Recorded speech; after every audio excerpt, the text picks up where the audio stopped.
Tengan todas y todos un feliz día.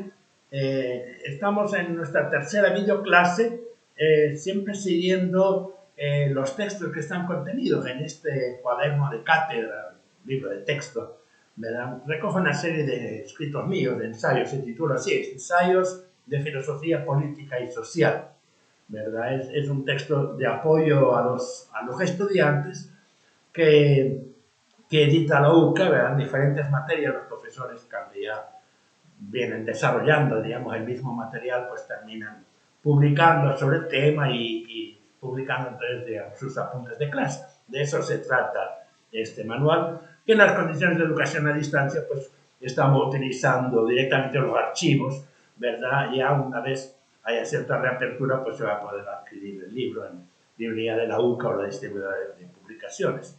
Entonces, el día de hoy nos vamos a referir a lo que es el segundo capítulo de ese libro, El pensamiento occidental, y iniciamos con lo que es los griegos, ¿vale? Los planteamientos en Grecia, base en buena medida de lo que es la civilización occidental. Bueno, el enfoque más central es un poquito heterodoxo, lo que yo voy a transmitir son en buena medida mis opiniones, mis valoraciones al respecto, que no necesariamente repiten los planteamientos de diferentes manuales y diferentes textos de historia de la filosofía. En primer lugar, no estoy muy de acuerdo con la clásica clasificación de los filósofos griegos en presocráticos y a partir de Sócrates, Platón, Aristóteles, ya como la filosofía clásica, ¿verdad? Y de ahí después arrancan los helenísticos, etc. Pero bueno, me parece que es un poquito injusto y no adecuado esa clasificación en un solo paquete como presocráticos, una serie de autores que tienen pocas cosas en común, sino que cada uno de ellos tiene sus propios planteamientos, de los cuales sí, ciertamente no mucho sabemos de ellos porque nos ha quedado muy poca, digamos, textos o fragmentos de textos. Entonces, mucho lo que conocemos es lo que Platón o Aristóteles han opinado de ellos, ¿verdad? Y a veces muy críticamente. Entonces, es un poquito como difícil, pero bueno, lo que tendrían es de que no hay todavía propiamente mucha preocupación por los temas sociales y políticos. En buena medida se trata de un mundo griego organizado en polis que al parecer resultaba bastante satisfactorio para sus habitantes, por decirlo así, la organización de la sociedad, ¿verdad? El manejo del problema social, de las crisis sociales, ¿verdad? La política como problema no ha aparecido todavía, ¿verdad? Más adelante, cuando empieza a entrar en crisis la democracia, es que sí habrá una preocupación y a partir de Sócrates, Platón, Aristóteles, sí tenemos desarrollos de filosofía social y política. Entonces, lo que tienen en común estos autores es que más bien están reflexionando sobre cuestiones del cosmos, de la naturaleza, la relación del ser humano con la naturaleza, cuál es el origen de todo, buscando qué es lo que pueden tener en común todos ellos. Podríamos decir, bueno, hay una preocupación central que es esa relación, diríamos, entre la multiplicidad de cosas que hay en el cosmos, de la multiplicidad de esa realidad, la búsqueda de algo que conecta todo. Podríamos decir el tema de la relación entre lo uno y lo múltiple. Esa preocupación sí está ahí presente y vamos a encontrar en varios autores, sobre todo a partir de Tales de Mileto, muchos de ellos tienen siempre como apellido, digamos, cuál es la polis, la ciudad de la cual proviene. Bueno, Tales, igual que muchos otros, no solamente filósofos, sino que es también científico. En otros casos van a encontrar autores que además de ser filósofos o pensadores, pues son matemáticos, son líderes religiosos. Se nos va a desvelar, ver con más detalle ese mito de que en Grecia y en Europa sea una delimitación, una separación de lo que es filosofía y pensamiento filosófico de lo que es la preocupación propiamente científica de conocimiento objetivo de la realidad, ¿verdad? Sin las preguntas por el sentido, o todos los temas de índole religiosa, ¿verdad? Muchos autores occidentalistas han sostenido eso. Otros pueblos no tienen filosofía porque se mezcla cuestiones de superstición, creencias religiosas, mitos, ¿verdad? O cuestiones científicas o cuestiones precientíficas, por decirlo así, astrológicas, numéricas, cabalísticas. Y bueno, no es tan cierto, también en Occidente vamos a encontrar que los autores mezclan las cosas, ¿verdad? Y no solamente los autores de filosofía antigua, ¿verdad? En la etapa antigua, la etapa de Grecia, sino también posteriormente, va Descartes echa mano de Dios, Spinoza, o sea, cantidad de autores que hacen referencia a temas de índole teológica, religiosa, etcétera, o también que se mezcla Leibniz, otro montón de autores que son considerados grandes filósofos y que a la vez han sido científicos.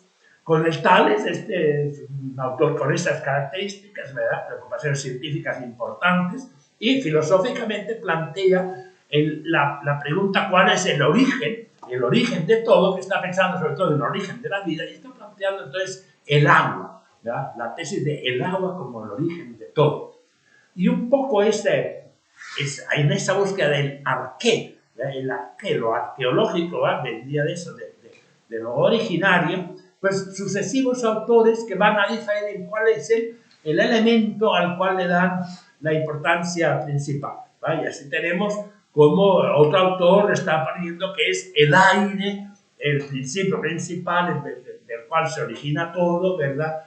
El aire que en buena medida tiene que ver entonces con la respiración como algo esencial para la vida y también en esa percepción de cómo el moribundo, en ese exhalar de el último suspiro, ¿verdad? En ese último aire que se le escaparía a la vida, ¿verdad? De forma que al decir el aire, pues lo que está planteando Anaxímenes es básicamente algo así como el impulso vital, ¿verdad? El aire sería como el símbolo de ahí está el impulso vital. Esto que en ella decíamos sería la palabra Atman, ¿verdad? El Atman.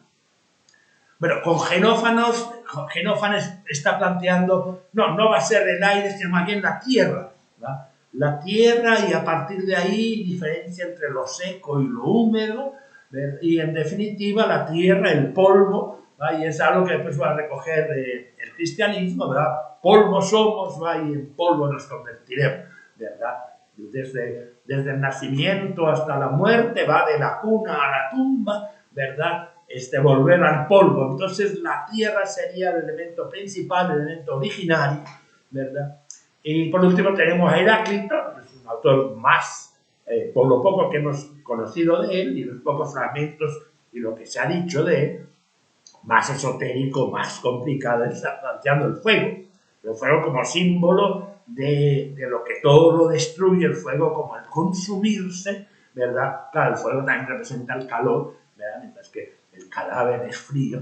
Entonces, sí, detrás de la idea del fuego, pero sobre todo el fuego en el sentido de que todo lo que aparece después desaparece, y el fuego es la representación del cambio, la transformación continua de todo, ¿verdad? Vamos a Heráclito, el autor de esa frase de que no es posible bañarse 2 veces en el mismo río, ¿verdad? Puesto que el río consiste no en un lugar, sino en el fluir del agua. Entonces, claro, cuando llegamos en otro momento al río, el río ya no es el mismo, ha cambiado. Pero la sutileza, no solamente ha cambiado el río, también nosotros hemos cambiado, ¿verdad? También nosotros consistimos justamente en ese cambio continuo. Seguimos siendo nosotros mismos, pero a la vez estamos cambiando continuamente. Y, bueno, y por último, Empedocles, que es el que hace una especie de síntesis, ¿verdad? Recoge las iniciativas de sus predecesores y entonces va a plantear que en el origen de todo están esos 4 elementos, ¿verdad? El agua, el aire, la tierra y el fuego.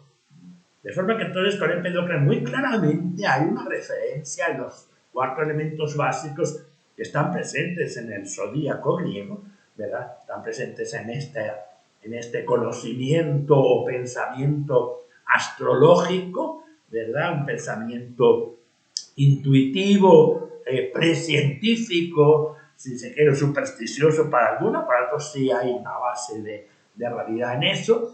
las 12 casas del zodíaco, o sea, el zodíaco como algo que sí realmente las constelaciones están ahí físicamente, pero ya no toda la simbología que representa lo que conocemos como los signos del zodíaco, ¿va? Aries, Tauro, Géminis, Cáncer, Leo, Virgo, Libra, Escorpio, Sagitario, Capricornio, Acuario y Piscis.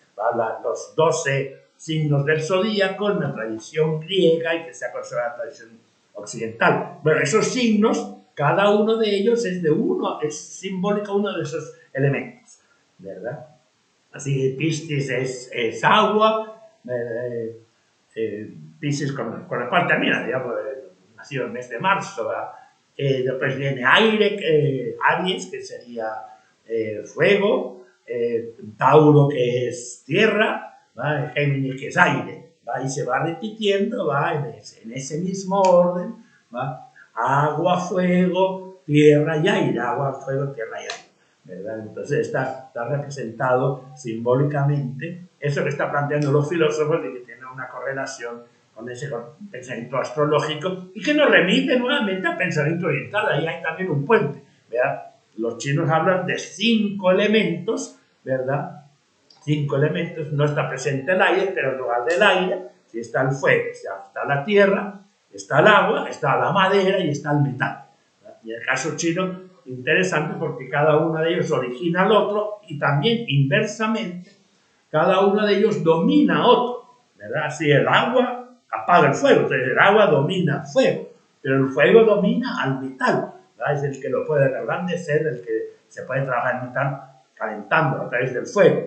El metal domina a la madera, ¿verdad? El hacha, en fin, el machete, lo que puede cortar la madera es el metal.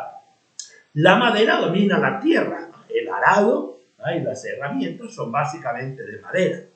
La tierra, con la tierra se construyen los diques para contener el agua, ¿verdad? Para evitar el desbordamiento de los ríos, etc. Entonces la tierra domina el agua y finalmente el agua domina el fuego. Entonces cada uno de ellos domina a otro, ¿verdad? Domina. En el caso occidental de Grecia no hay esa relación de dominancia, pero sí hay toda una simbología que se puede aplicar al signo del zodíaco, si se quiere, ¿verdad?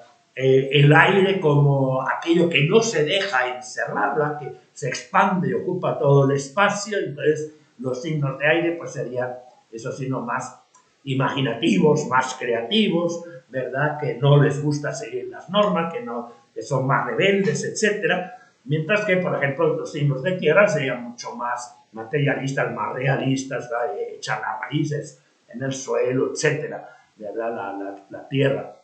Y el agua es aquel muy adaptable, porque el agua no tiene una forma específica, sino que adopta la forma del recipiente que lo contiene, y finalmente el fuego, que es el que calienta, incendia, liderea, ¿verdad? Son símbolos de mucho arrastre, ¿verdad? Y de mucha decisión y de arrastrar a los demás, etc. Entonces, toda una simbología, ¿verdad? Que nosotros en una etapa ya postcientífica como la que vivimos, pues mucha gente toma distancia, aunque de todas formas sigue siendo muy popular la lectura, las lecturas astrológicas, etc., que por muchísimo tiempo esto se ha mantenido. Encontramos en este pensamiento de los presocráticos ya algunos atisbos de pensamiento dialéctico que está desde luego mucho más desarrollado en Oriente, sobre todo en el taoísmo y algo también en el confucianismo, pero que ya está presente claramente en Heráclito, ¿verdad? En ese consumirse de la cosa, y que es, en definitiva, una relación entre el ser y el no ser. Heráclito es el autor de esa frase enigmática, misteriosa, de lo que es, no es, y lo que no es, es. Que en el fondo se trataría de lo que es deja de ser, y lo que no es todavía pasa a ser. Pero entonces hay una relación entre el ser y el no ser, a lo cual reaccionó Parménides con mucha fuerza, le pareció eso una tontería, y entonces plantea una frase que parece hasta un poco ridícula por lo exageradamente evidente. Parménides plantea lo que es, y lo que no es, no es. Y en realidad Tiene éxito en el sentido que mucho de la filosofía occidental va a arrancar y va a sostener todo el tema del ser a partir de Parménides, ¿verdad? Pero Parménides, esa bayuncada, podríamos decir en salvadoreña, en francés diría, esa putada, una tontera. Lo que es, lo que no es, no es. Pero es la respuesta directa al planteamiento misterioso de la fórmula de Heráclito: lo que es, no es, lo que no es. Aristóteles, dando la razón a Parménides, dirá lo verdadero es aquello que no tiene contradicción, lo que carece de contradicción. En el siglo XIX, Hegel va a cambiar eso y va a decir, no, ahí Aristóteles se ha quedado corto, que tenía razón Heráclito. La contradicción es signo de verdad, no de falsedad. Todo contiene contradicción, todo tiene contradicción interna, y por lo tanto descubrir la contradicción es que aquello es verdadero, y ahí va a estar el sistema. Es decir, porque estamos pensando en las transformaciones, en el cambio, todo cambia, nada permanece, todo lo que es en algún momento aparece, y lo que aparece después desaparece. Bueno, algo así, un pensamiento también del carácter dialéctico, lo vamos a encontrar en Demócrito, ese que ha planteado de que todo se reduce a átomos, al átomo. Es decir, él le plantea una tesis de que en la realidad, en la realidad material, hay algo que llega un momento que ya no se puede dividir. Átomo, que significa indivisible, indivisible. Una tesis totalmente filosófica, totalmente especulativa. Con el tiempo, al final, la ciencia le va a terminar dando la razón, no a lo que hoy día llamamos átomos, que sabemos contiene partículas más pequeñas todavía, o sea, el átomo sí se divide, es divisible, ¿va? Protones, neutrones, electrones, protinos, etc. Pero sí que llega un momento dentro de ese átomo, hay partículas que sí ya son indivisibles, que son realmente atómicas. Pero la gracia dialéctica del planteamiento de Demócrito, y no de casualidad la tesis doctoral de Carlos Marx se centró en Demócrito y en Epicuro, ¿verdad? Epicuro, el que realza el mundo sensible, la sensibilidad, los sentidos, ¿verdad? También el tema del placer, ¿verdad? Etcétera. Y un poco contrario a la mística cristiana. Y este Demócrito, el tema del átomo, porque ahí está la dialéctica. Si todo se reduce a partículas mínimas, indivisibles, toda la variedad de cosas que hay en el universo se reduce a átomos, a algo indivisible. Implica también de que entre átomo y átomo tiene que haber un espacio, ¿verdad? Y por lo tanto, eso que llamamos materia no es algo sumamente denso, sino que hay un espacio, un vacío, ¿verdad? Y entonces podemos decir, si la partícula es el ser, entre el ser y el siguiente ser habría el no ser, ¿verdad? Nuevamente es la importancia del vacío, que habíamos descubierto un pensamiento bastante paralelo ahí en el taoísmo e incluso en el budismo, ¿verdad? La reflexión en torno al vacío, bueno, de la mano de Demócrito, indirectamente está ahí también presente. Bueno, en otra oportunidad vamos a revisar los grandes filósofos clásicos, ¿verdad? En Grecia, Sócrates, Platón e Aristóteles. Por el día de hoy nos quedamos con esa primera etapa de los llamados presocráticos. Ha sido un gusto. Hasta una próxima.